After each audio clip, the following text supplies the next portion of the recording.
Bom dia, turma boa do canal Ave Mais, um grande abraço, para todos vocês ligados aqui no Acorda Vascaíno. Oferecimento da 1xBet, a 1xBet que é parceira aqui do canal Ave Mais. Você tem no primeiro comentário um link, você vai lá, faz o seu cadastro e em fazendo o seu cadastro, você pode apostar e pode ter a condição de dobrar a sua primeira aposta. É só usar a palavra AV+, e aí você vai fazer essa dobra de aposta para você ter a oportunidade de ganhar dinheiro. Você ganha dinheiro de forma recreativa, mas tem a oportunidade de ganhar a sua grana. Você colocou R$50 no seu primeiro depósito, colocou AV+, vai para 100. Colocou 80, vai para 160. E aí por diante. Você tem grana para poder escolher todos os jogos que quiser. A 1xBet tem um vasto cardápio. E o que é mais importante, você ganhou, você recebe. A 1xBet é séria, é uma empresa que patrocina grandes clubes, grandes entidades esportivas, grandes campeonatos, e vale muito a pena você confiar na 1xBet. 1xBet, que é parceira de toda a plataforma, atenção vascaínos, como, por exemplo, aqui do canal Ave Mais. Uma importante vitória ontem sobre o Guarani, mas eu falei ontem no pós-jogo que foi um resultado que não me deu plena confiança de que esse time possa conseguir as vitórias que precisa em casa. Porque se o Vasco ganhar os 6 jogos em casa, e faltam 5 agora, o Vasco classifica, o Vasco entra. Eu acho que aí com 60 pontos praticamente garante, apesar de que eu já estou começando a achar que com 58 dá para entrar. Tem muita gente perdendo ponto, tem muito time caindo de produção, tem muita gente caindo pelas tabelas, a instabilidade do quinto colocado é muito grande. Agora a gente tem aí os adversários do Vasco com confrontos complicados. O Grêmio, por exemplo, está na 4ª colocação, pega o Vila Nova numa crise danada, negócio muito pesado por lá. Você tem o Londrina indo a Ponta Grossa, pegando um adversário difícil. Você vai ter o Sport jogando contra o CRB em Maceió, o CRB ainda com interesse. Você tem o Bahia pegando o Tombense, que também está no bolo. Enfim, então tem muito jogo difícil ainda. E muita gente está patinando, o campeonato é bastante limitado, é muito fraco. E olha, exatamente por isso, por ser um campeonato que não privilegia tanto a técnica dos jogadores, nem tanto a tática, é um campeonato muito mais de alma, de coração, de preparação física, de força, porque os times são muito limitados, tem muita gente ruim e o Vasco está ali com o seu time, com alguns jogadores diferentes, tem os meninos muito bem. Ontem, por exemplo, Marlon e Aguinaldo, na minha opinião, fizeram um grande jogo. O Andrei, os companheiros opinaram que ele fez um jogo muito bom. Eu acho que o Andrei já jogou mais, mas mesmo assim, jogando sem ser uma partida excepcional, fez um ótimo jogo, é muito bom jogador, é um jogador diferente.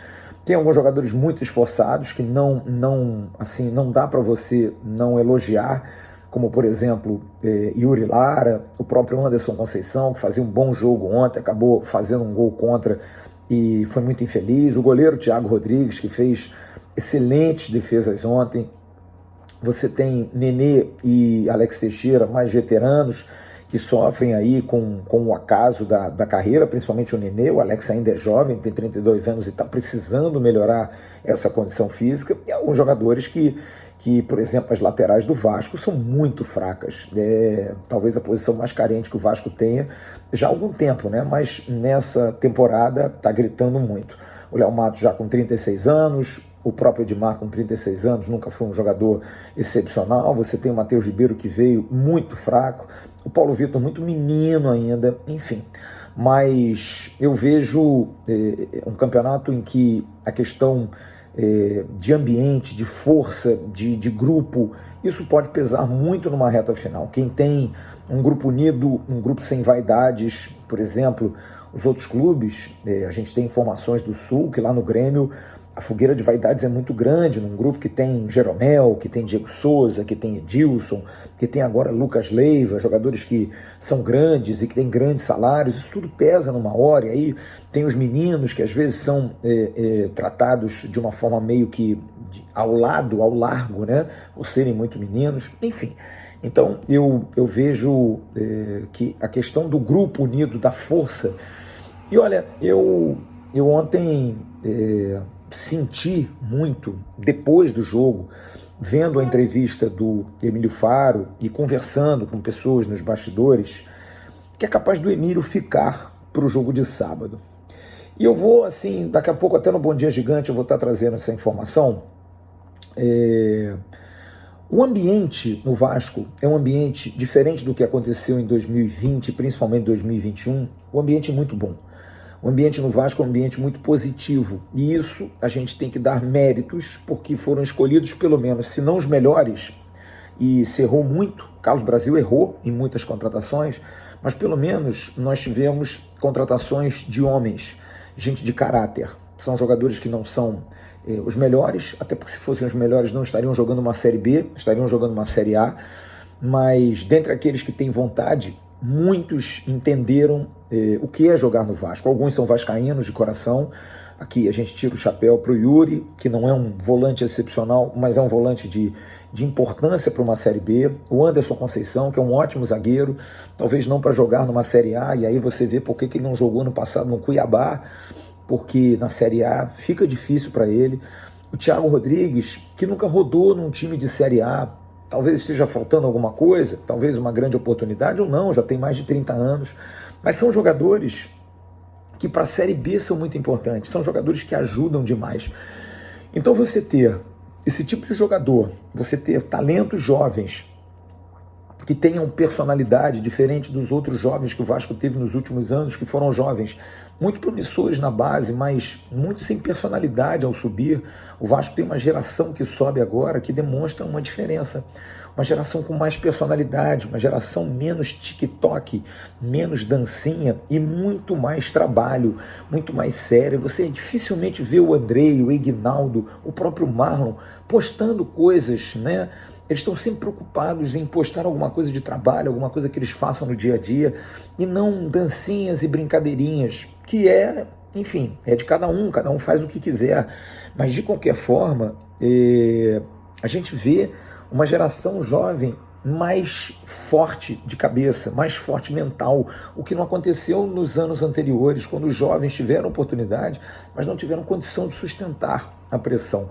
E aí você vê esse time com esses jogadores comprometidos, com os jovens com personalidade, você vê o Nenê veterano segurando uma temporada, e aqui eu digo mais uma vez, eu sou um crítico à contratação do Nenê e não ao Nenê. Acho que o Nenê é um grande profissional, acho que o Nenê é um cara que precisa ser homenageado pelo Vasco quando ele parar de jogar, porque ele abraça uma causa aos 41 anos de idade, não é fácil, a gente sabe, mas ele é um cara que se emociona quando o Vasco não sobe no ano passado, e que, é claro, não tem mais mercado também, mas junto aí a fome com a vontade de comer, ele poderia ter parado, poderia ter largado, não, mas o Nenê é um jogador diferente, para uma Série B, numa bola parada, num lance fortuito. Ano passado, jogando pelo Vasco lá em Brusque, meteu um golaço com 40 anos de idade, e aí você pensa, poxa, mas o Nenê, ele faz parte de uma ideia, de um planejamento? Não, mas a gente tem que pensar no presente. E eu acho que o presente nos mostra uma situação muito estranha para o Vasco, uma situação muito diferente para o Vasco, até engraçada. O Vasco está refém dos seus resultados. Porque, vejamos, em casa o Vasco não perdeu nesse Campeonato Brasileiro, conseguindo só vitórias e empates. Ontem conseguiu mais uma vitória importante, e é isso que vai fiar o Vasco a chegar à primeira divisão. Porque se o Vasco vencer seus 5 jogos em casa, e vai ter compromissos talvez mais tranquilos, por exemplo, o Náutico, que está na última colocação muito mal, vai vir jogar com o Vasco aqui, mas você vai ter um Criciúma, que está ali no bolo, você vai ter o Londrina, que é um adversário direto do Vasco, um adversário dificílimo, complicado, enjoado, enfim, você vai ter jogos mais difíceis, você vai ter jogos como o Sampaio Correia, que é um adversário difícil também, que tem um time enjoado, enfim, você tem adversários ainda dentro de casa que pode se vencer? Claro que pode, mas vai ser difícil, não vai ser fácil. Mas o Vasco jogando em casa é um time que tem capacidade, é um time que mostra essa capacidade. Então, eu acho que essa questão do ambiente, de jogar em casa, de mostrar capacidade, de saber jogar uma Série B, isso de alguma forma está respaldando a campanha do Vasco, porque não há dúvida que a escolha do Maurício Souza foi uma escolha errada. Volto a dizer, eu defendi a maneira como ele foi contratado. O nome dele foi uma surpresa para todos, e a gente teria, e aí no caso eu quis acreditar que a maneira como foi escolhido, que eu vi novamente, coloco aqui como de forma assertiva, mas o nome seria também um bom nome, mas ele acabou não dando certo. Mas mesmo assim, por conta da incompetência dos demais, o Vasco se manteve no G4, mesmo com 8 rodadas com o Maurício mal. E aí vem o Emílio Faro, que mantém um trabalho muito à moda Zé Ricardo, que consegue bons jogos jogando em casa contra CRB e Tombense, já não jogou tão bem, por exemplo, contra a Chapecoense. Ontem fez um jogo mais difícil, mas jogou de forma competitiva e conseguiu uma vitória em cima do Guarani. E as derrotas fora de casa que não desestabilizaram o time, e isso pesa muito, porque numa Série B em que talvez o técnico não seja tão importante, talvez a técnica também não seja tão importante, a tática talvez não seja tão importante, o importante seja o espírito, seja o ambiente. Talvez isso seja fundamental para balizar esse final de campeonato, porque se não, vejamos, o Vasco troca e traz um treinador agora para o jogo de sábado com o Brusque, depois de uma vitória em cima do Guarani. Qual é a mensagem que se passa para os jogadores? De que, poxa, tá tirando o Emílio, cara. O Emílio é um cara que tá com a gente aqui, tá no dia a dia, pô, não faz isso com ele não. Em algum momento o Emílio vai sair. A 777 tem isso certo, eu já trouxe essa informação aqui. Se o Vasco não ganha do Guarani ontem, o Emílio sai do Vasco. Sai do time, do comando, não sai do Vasco, porque ele vai continuar lá, mas um novo treinador seria contratado. Mas aí você ganha do Guarani, você mantém uma esperança. Como é que você tira? Tudo bem que é uma medida que te torna refém dos resultados, mas está se confiando no desempenho, está se confiando no retrospecto. É arriscado? Eu acho muito arriscado. Acho que não dá para a gente arriscar que o Vasco ganhou, mantém o Emílio, o Vasco perdeu, o Emílio está ameaçado. Ou você troca, ou você não troca, mas a gente tem que respeitar, porque a gente não está lá dentro. E ontem eu vou trazer essa informação aqui no Bom Dia Gigante, por isso que é importante que eu vá a São Januário às vezes, esteja sempre por lá. Chamou-me muito a atenção a maneira como, nas conversas que eu tive com algumas pessoas próximas, aqueles da 777 que estiveram lá, o ambiente. Gostaram do ambiente, gostaram do grupo, gostaram da maneira que o time recebeu a todos, gostaram da maneira como os jogadores abraçavam o Emílio Faro, e todos perguntavam, mas vem cá, o time não vem de 2 derrotas? E parece que não, porque o ambiente se manteve bom, o ambiente se manteve confiável, em confiança de que jogar em casa, o Vasco é muito forte, o Vasco é capaz de se classificar jogando em casa. Então essa situação de confiança mantém, a princípio, o Emílio Faro, faz o Emílio ficar. E aí a discussão é um risco? Eu acho que é, mas a gente tem que respeitar, volto a dizer, quem está lá dentro. É a questão dos processos. A gente tem que acreditar que quem está lá dentro sabe melhor que se mexer no treinador pode quebrar esse problema. Mas a partir de hoje, o Paulo Brax e a 777 já terão a caneta na mão. E eles sabem que é muito importante, e eu vou estar na entrevista coletiva logo mais do Josh Wander lá no CT Moacir Barbosa, e se tiver essa oportunidade, eu vou fazer essa pergunta para ele a respeito do presente. Que tipo de medidas, que tipo de apoio, que tipo de suporte eles já podem dar a esse time faltando 11 rodadas, porque agora é do interesse de todo mundo, absolutamente de todo mundo, porque para o projeto ir à frente e andar bem, é fundamental que o Vasco esteja na primeira divisão no ano que vem. É muito importante que isso aconteça. E para isso, é importante se dizer, além do pagamento do salário, que agora está garantido, está tudo ok, qual é a segurança, qual é o incentivo, como é que se faz? Se vocês confiam que o ambiente é bom, e essa é uma medida da 777 já, eles já estão pensando assim. Eles viram que mudar a rota nesse momento, apesar das 2 colisões, seria muito ruim, seria pior. Claro, volto a dizer, se o Vasco perde ontem, não tem nem ambiente. Os próprios jogadores sabem que, 3 derrotas seguidas, gente, no futebol é muito difícil. Veja o Grêmio. Se o Grêmio não ganhar amanhã do Vila Nova, provavelmente o técnico do Grêmio vai ser demitido. Aconteceu com o Marcelo Cabo, que estava lá na Chapecoense, vinha bem, conseguiu um empate com o Cruzeiro, 3 resultados ruins, já foi demitido.